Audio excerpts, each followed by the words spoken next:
इप्सिता मो channel Ipsita kitchen को आपण समस्त को अनेक अनेक स्वागत। आज मु आपण मानक पई नै आसी एक डिफरेंट स्टाइल रे फूलकोबी आलू भजा। आपण माने फूलकोबी आलू भजा निश्चय बनेथिबे। थरे ए प्रोसेस रे बनांतु बहुत इजीली बने जिवो किंतु टेस्टी बहुत लागिवो। वीडियो को स्किप न करी फुल वॉच करंतु। आज रो वीडियो जदि भलो लागिवो चैनल को लाइक शेयर एवं सब्सक्राइब कर देबे। तेबे चलंतु स्टार्ट करबा आज रो रेसिपी।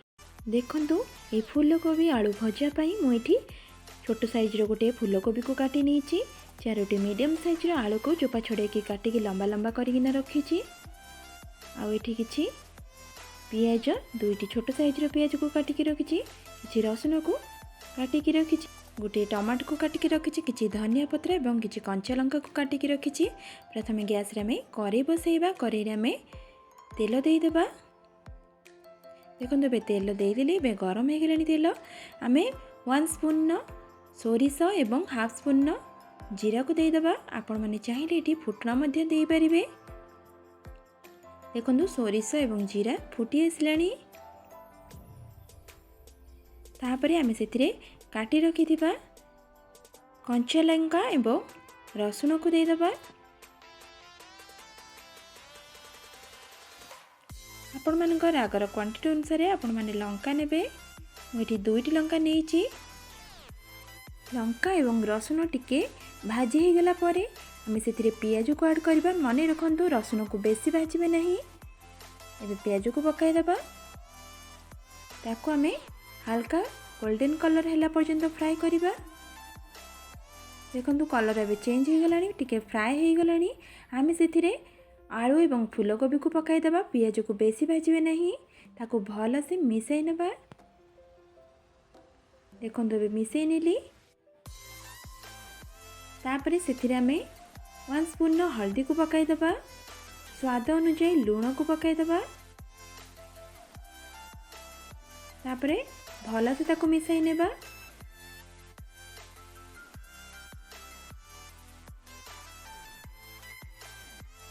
मिसाई सारा परे आमे 3 रु 4 स्पून पानी सेथिरे ऐड करबा। पानी ऐड करके ताको आमे 5 मिनिट पर्यंत कवर करि नेबा। लो टू मीडियम फ्लेम रे को कवर करिवे। देखंतु एबे कवर करि नेली। 5 मिनिट परे मु कवर खोलिली। देखंतु ताको पुन टिके भल से मिसाई नेबा। फूलकोबी आलू एठी 50% सिझी आसीची।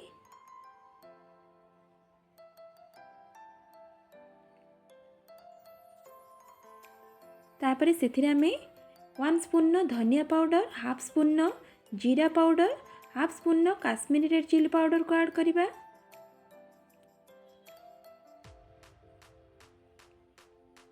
एठी मु काश्मीरी रेड चिली पाउडर भल कलर आसिया पे ऐड करिछि। आपण माने चाहिले लंका पाउडर मध्ये दे पारिबे।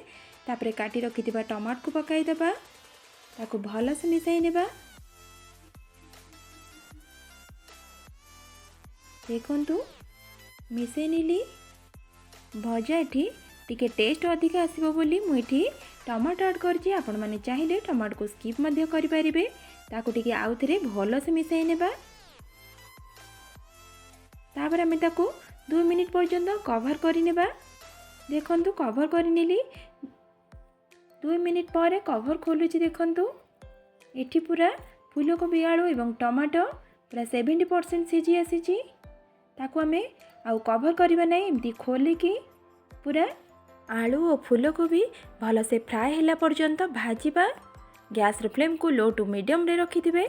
मझिरे मझिरे ताको आमे घांटी नउथिबा नले करे रे तळे लागी जिवो। आपण माने चाहिले एठी अदा रसुण पेस्ट मध्ये पकई परिबे। देखंतु कलर भी आस्ते आस्ते चेंज हो गलानी। पूरा फ्राए हो गलानी। देखंतु आमे एठी काटी रखिथिबा धनिया पत्र को पकाई देबा। ताको भल से मिसाई नेबा। आपण माने चाहिले एठी गरम मसला मध्ये दे पारिबे। एबे गैस रो फ्लेम को ऑफ करि नेबा। ताको हमें प्लेट को सर्व करबा। ताले एठी हमर रेडी हो गला गरमा गरम फूलकोबी आलू भजा। आपण माने निश्चय ए प्रोसेस रे थरे बनांतु। बहुत ही टेस्टी लागिबो। बहुत कम टाइम रे आपण माने एटा को प्रिपेयर करि परिबे। बेसी इंग्रेडिएंट्स भी एथिरे दरकार नहीं, सबुथिरे आपण माने एटा को खाई परिबे, पिला मानकु मध्ये पसंद आसीबो।